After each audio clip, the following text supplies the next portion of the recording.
जी question 6 करना है हमने। स्टेटमेंट पढ़ते हैं इसकी। कहता है how many words can be form from the letters of the following words. मतलब ये कि ये जो वर्ड्स आपको गिवन है इनके लेटर्स को यूज करते हुए इनके लेटर्स को आप अरेंज करके आपस में आगे पीछे करके आप कितने नए से नए वर्ड्स बना सकते हैं। हाउ मेनी वर्ड्स, पहली बात हम इसकी करते हैं वर्ड्स। अच्छा, बात यह है कि जब हम वर्ड की बात करते हैं हमारी लैंग्वेज हमें क्या कहती है, ग्रामर क्या कहती है, वर्ड का मतलब क्या होता है भला? लेटर्स का वो कम्बिनेशन, लेटर्स का वो अरेंजमेंट जिसका कोई मीनिंग हो। लेकिन यहाँ पर हम इस चीज़ को भूल कर ये काम करेंगे। अगर हम इस चक्कर में पड़ गए वो वर्ड्स जिनके कोई मीनिंग्स हों तो एक्चुअली ये तो पॉसिबल नहीं है। पॉसिबल भी है लेकिन एक्चुअली उसने कहना क्या चाहा है, उसने ये कहना चाहा है कि इन लेटर्स को आप आगे पीछे करके कितने नए से नए मज़ीद जो है इतनी बेसिकली आप इनको आगे पीछे करके इन्हीं लेटर्स को आगे पीछे करके कितनी अरेंजमेंट्स बनाना चाह रहे हैं। बेसिकली वर्ड की बजाय उसके अरेंजमेंट का वर्ड यूज़ करना चाहिए था। तो वर्ड्स के चक्करों में हम नहीं पढ़ेंगे यहाँ पर। चलें जी, बहरहाल पहली बात तो ये मैंने आपको बतानी थी। दूसरी बात ये है कि पढ़ते हैं स्टेटमेंट दोबारा। How many words can be form from the letters of the following words. हमने तीनों पार्ट्स को करना है। ये इसके 3 पार्ट्स हैं basically. Using all letters when no letter is to be repeated. यहां पर आ जाते हैं और यहां पर आ जाते हैं ऑल लेटर्स। पहली बात तो ये है कि आपको अब 3 पार्ट्स हैं, हम इसमें से कोई एक पार्ट करेंगे, बाकी जो 2 पार्ट्स हैं आप खुद करेंगे। यहाँ पर इस वक्त मैं कौन सा करवाने चाह रहा हूँ, ये करते हैं, ये करते हैं, ये ऐसा करते हैं, ये वाला पार्ट करते हैं हम। तीसरा पार्ट जिसमें क्या लिखा हुआ है, वर्ड हमारे पास है फास्टिंग। जी फास्टिंग वर्ड है हमारे पास। अब काउंट करते हैं जी, कितने वाला, 1 2 3 4 5 6 7 n बेसिकली हमारे पास 7 है। n 7 है क्योंकि हमारे पास टोटल लेटर्स गिवन है वो 7 है।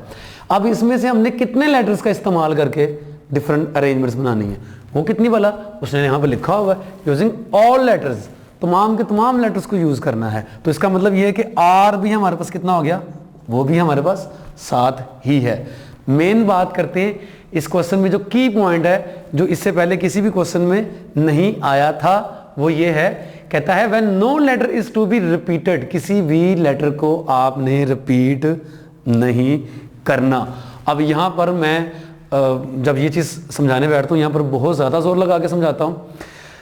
इससे पहले ऐसा हमारे पास क्वेश्चन क्यों नहीं आया था जिसमें उसने रिपीटिशन की बात की हुई थी। एक्चुअली इससे पहले जो हमारे पास जो 2 क्वेश्चन हमने किए हैं उनमें बात ऑब्जेक्ट्स की थी। दोनों ही क्वेश्चन में सिग्नल्स की बात की थी। सिग्नल्स किन से बनना था, फ्लैग्स से बनना था। फ्लैग्स बेसिकली वो ऑब्जेक्ट्स थी। ऑब्जेक्ट्स को बाय नेचर ही हम रिपीट नहीं कर सकते। एक ऑब्जेक्ट को एक से ज़्यादा बार यूज़ हम एक ही मौके में एक से ज़्यादा बार यूज़ हम नहीं कर सकते। यहाँ पर चूँकि बात लेटर्स की चल रही है तो लेटर्स को अरेंज करके आपने नए से नए वर्ड्स बनाने हैं। थोड़ा सा यहाँ पर समझने की कोशिश कीजिएगा आप कि फ़र्ज़ कर लें मैं फास्टिंग, ये मैंने लेटर जो है ना, ये मैंने इस वर्ड के लेटर्स को यूज़ करना है। तो क्या ख्याल है, हम जब वर्ड्स बनाते हैं या जब हम इनकी अरेंजमेंट करते हैं तो क्या हम किसी एक लेटर को एक से ज़्यादा बार यूज़ नहीं कर सकते? हम बिल्कुल कर सकते हैं। मिसाल के तौर पर आपके पास कई ऐसे वर्ड्स हैं। फॉर एग्जाम्पल यही वर्ड ले लेते हैं, अरेंजमेंट। इस वर्ड में देखिए आप कि आपने आर को कितनी बार यूज किया हुआ है, 2 बार यूज किया हुआ है। ए भी कितनी बार यूज हो रहा है, ए भी यहां पर 2 बार यूज हो रहा हुआ है। मतलब आप एक लेटर को एक वर्ड में या एक अरेंजमेंट में एक से ज्यादा बार भी यूज कर लेते हैं। अगर आपने किसी एक लेटर को एक से ज्यादा बार भी यूज करना है तो फिर ये केस नहीं होगा। साफ जाहिर है, आप इनको ऑब्जेक्ट समझ लें। ऐसी सूरत में जब उसने लिखा हुआ होगा कि when no letter is to be repeated, आप उन लेटर्स को क्या समझ लें, ऑब्जेक्ट समझ लें। अंडरस्टूड हो जाएगा कि हम इनको रिपीट नहीं कर सकते। तो बाकी क्वेश्चन वही है हमारे पास। क्या क्वेश्चन है, एन हमारे पास 7 है, आर हमारे पास 7 है और हमने टोटल अरेंजमेंट्स बनानी है। मैं लिख रहा हूं यहां पर नंबर ऑफ अरेंजमेंट्स सिंपल इतना ही लिख दें, काफ़ी होगा। 7 टोटल हैं, उनमें से कितनी हमने अरेंज करनी है, तो 7 ही हैं, तो ये बन जाएगा 7 फैक्टोरियल ओवर 7 माइनस 7 का फैक्टोरियल, मतलब 7 फैक्टोरियल, जिसका आंसर है 50 40। जी क्वेश्चन 7 है, कहता है how many 3 digit numbers can be formed by using each one of the digits. सबसे पहली बात ये कि कितने डिजिट नंबर हमने बनाने हैं, 3 डिजिट नंबर्स। तो can be formed by using each one of the digits, in digits का इस्तेमाल करते हुए हमने नंबर बनाने। और यहां पर एक बड़ी अच्छी बात लिखी हुई है, each one of the digit can be chosen only once, ये बात लिखी हुई है। ये किस लिए लिखी हुई है? अब वैसे तो इस क्वेश्चन को करवाने की खास वजह नहीं थी, ये मैं क्वेश्चन आपको क्यों करवा रहा हूँ, ये क्वेश्चन इसलिए करवाने जा रहा हूँ, आप खुद भी कर सकते थे।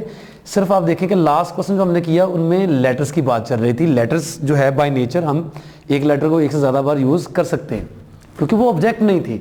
ऑब्जेक्ट्स जहाँ पर आ जाती हैं वहाँ पर हमारा काम आसान हो जाता है कि हम ऑब्जेक्ट्स को बाय नेचर एक से ज़्यादा बार यूज़ नहीं कर सकते एक अरेंजमेंट में। तो यहाँ पर बात जो कि लेटर्स की आ जाती है या इन सिंबल्स की आ जाती है, तो ये तो बाय डिफ़ॉल्ट ही आप एक लेटर को या एक सिंबल को एक से ज़्यादा बार यूज़ कर सकते हैं। इसलिए उसने आपको यहाँ पर स्पेशली कहा हुआ है कि एक लेटर को एक से ज़्यादा बार यूज़ नहीं किया जा सकता। चलिए जी, इस क्वेश्चन को करना है जी। हमारे पास कितने डिजिट्स हैं यहाँ पर, 1 2 3 4 5 डिजिट्स है हमारे पास, n हो गया हमारे पास 5। और अब देखना ये है कितने डिजिट्स को यूज करके हमने अरेंजमेंट्स बनानी है। देखिए क्वेश्चन अरेंजमेंट का है, क्वेश्चन ये सिलेक्शंस का नहीं है। हम 2 हमने पहले रखा, 3 बाद में रखा। देखिए एक नया आपके पास एक नंबर बन जाएगा अगर हम 3 को पहले रखेंगे और 2 को बाद में रखेंगे। तो सरासर ये क्वेश्चन आप खुद यूज मतलब इसको ये फैक्ट यूज कर सकते हैं ये जानने के लिए कि ये परम्यूटेशंस का क्वेश्चन है, कॉम्बिनेशंस का नहीं है। n हमारे पास 5 हो गया क्योंकि हमारे पास कितने डिजिट्स है, 5 डिजिट्स है। r कितना होगा, कितने डिजिट्स को यूज करके हमने नंबर बनाने थे, कितने जी, वो कह रहा था 3 डिजिट नंबर बनाने, यानी नंबर बनाने 3 डिजिट्स। तो कितने हमें इन डिजिट्स को यूज करना पड़ेगा, 3। r हो गया हमारे पास 3। बनानी क्या है, बनानी वही अरेंजमेंट्स ही हैं। और कैसे बनानी है, पहला तरीका इस क्वेश्चन को करने के लिए करते हैं।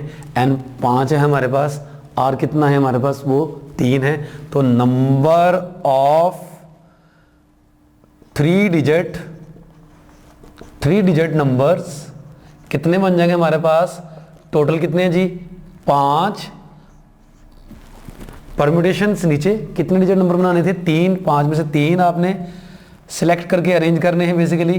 तो ये आपके पास क्या बन जाएगा, 5 फैक्टोरियल डिवाइडेड बाय 5 माइनस 3 यानी कि 2 फैक्टोरियल। ये कितना बन जाएगा, 5 इंटू 4 इंटू 3, और इसका आंसर आ जाएगा हमारे पास 60 जी। 60 हमारे पास वो नंबर्स बन जाएंगे जो कितने डिजिट्स हैं, 3 डिजिट नंबर्स हैं। इस क्वेश्चन को एक और अंदाज से देखते हैं। पहली बात तो ये है कि यहाँ पर हम जो वर्ड यूज़ कर रहे हैं परम्यूटेशंस का ताल्लुक मैं आपको बता दूँ, ये जो NPR है बेसिकली आपने उस वक्त यूज़ करना है जहाँ पर या तो आ जाएं ऑब्जेक्ट्स बाय नेचर जिनको आप एक से ज़्यादा बार यूज़ नहीं कर सकते, या फिर उसने वर्ड यूज़ किया हुआ हो ओनली वंस।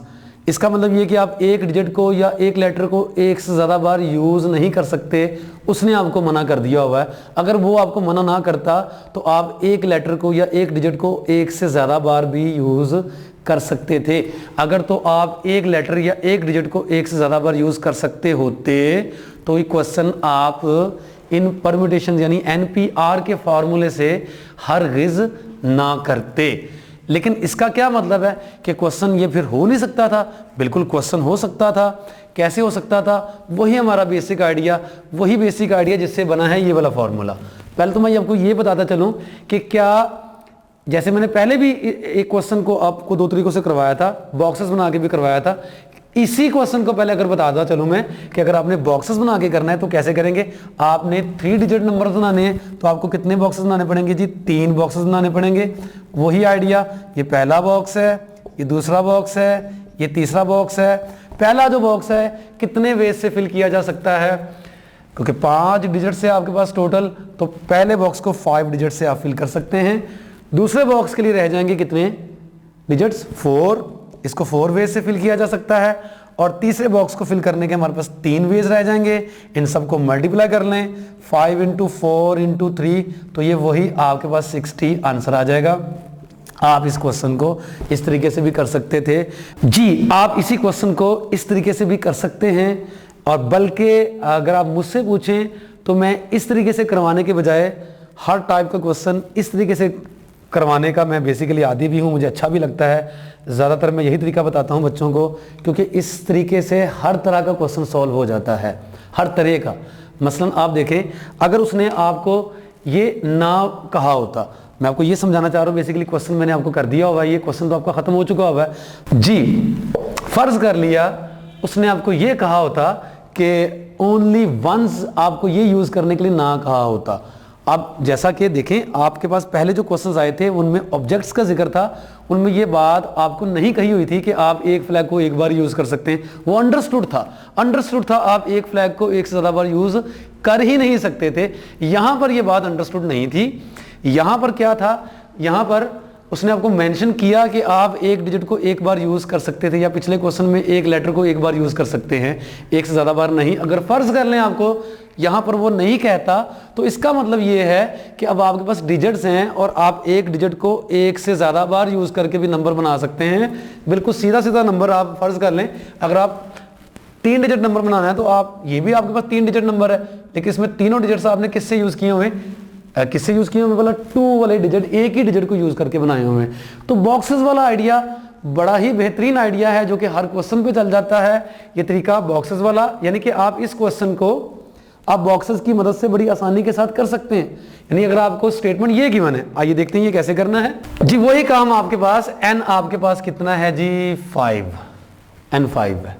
और अब आपको ये पाबंदी नहीं है कि आप एक डिजिट को एक से ज़्यादा बार यूज़ कर सकेंगे या नहीं, आप पाबंदी नहीं है, नहीं पाबंदी, तो उसका मतलब आप एक डिजिट को एक से ज़्यादा बार यूज़ डेफिनेटली आप कर सकते हैं। तो बॉक्सेस तो हमें 3 ही बनाने पड़ेंगे, क्योंकि हमने 3 डिजिट नंबर बनाना है, आर हमारे पास 3 है, तो 3 आपने बॉक्सेस बना लिए, पहला, दूसरा और ये तीसरा बॉक्स। तो ये फर्स्ट बॉक्स है, ये सेकंड बॉक्स है, ये थर्ड बॉक्स है। First box can be filled in exactly how many ways, 5 आपके पास डिजिट्स गिवन थे, तो 5 में से कोई सा भी एक डिजिट यूज कर सकते हैं आप फर्स्ट बॉक्स को फिल करने के लिए। कितने वेज हो गए जी? इससे पहले क्या होता था, इससे पहले ये होता था कि जो अगला बॉक्स है उसको फिल करने के कितने वेज होते हैं, एक कम हो जाते हैं। यानी इसको 5, चूंकि एक डिजिट आपने यूज कर लिया होता था, तो अब अगला बॉक्स फिल करना है, उसके लिए रह जाते थे 4 क्यों रहते थे वहां पर? क्योंकि बेसिकली वहां पर डिजिट्स या सिंबल्स की बात नहीं होती थी, वहां पर ऑब्जेक्ट्स की बात होती थी। जो ऑब्जेक्ट आपने यहाँ रख ली हुई है वो ऑब्जेक्ट डेफिनेटली अब यहाँ नहीं आ सकती, लेकिन यहाँ पर क्वेश्चन नंबरों का है, डिजिट्स का है या सिंबल्स का है। ऐसे केस में जो सिंबल या जो डिजिट आपने यहाँ पर यूज कर लिया हुआ है, उस सिंबल को दोबारा यहाँ पर भी यूज कर सकते हैं। तो यहाँ पर ये डिफरेंट हो जाते हैं ये क्वेश्चंस। तो अब आप लॉजिकली देखें कि जो सेकंड बॉक्स है इसको फिल करने के कितने वेज होंगे, 4 नहीं होंगे। इस बॉक्स को फिल करने के भी कितने वेज होंगे, एग्जैक्टली 5 ही वेज होंगे। यानी आपने फर्ज कर लिया फर्स्ट बॉक्स में ये वाला सिंबल यूज किया 7, तो इसका मतलब ये है कि आप सेकंड बॉक्स में इन चारों के अलावा ये वाला सिंबल दोबारा यूज कर सकते हैं, यानी ये वाला डिजिट दोबारा यूज कर सकते हैं। तो इस बॉक्स को फिल करने के भी कितने वेज होंगे, टोटल 5 ही होंगे। और इस बॉक्स को फिल करने के भी एग्जैक्टली आपके पास 5 ही वेज होंगे। तो फंडामेंटल प्रिंसिपल ऑफ काउंटिंग लगाएं यहाँ पर, तो तीनों को मल्टीप्लाई कर दें। मल्टीप्लाई क्यों करना है, यहाँ पर ऐड क्यों नहीं करना? क्योंकि यहाँ पर या ये बॉक्स या ये बॉक्स या ये बॉक्स नहीं बनाना, हमने तीनों बॉक्सेस को फिल करना है, तीनों प्लेसेस को फिल करना है। तो तीनों को हमें मल्टीप्लाई करना पड़ेगा और ये बन जाएंगे हमारे पास 125। तो 125 ऐसे नंबर्स होंगे जो 3 डिजिट्स होंगे, जिनमें से डिजिट्स हम इन वाले डिजिट्स को यूज करते हुए लिख सकते हैं, लेकिन अब हम इनको रिपीट कर सकते हैं।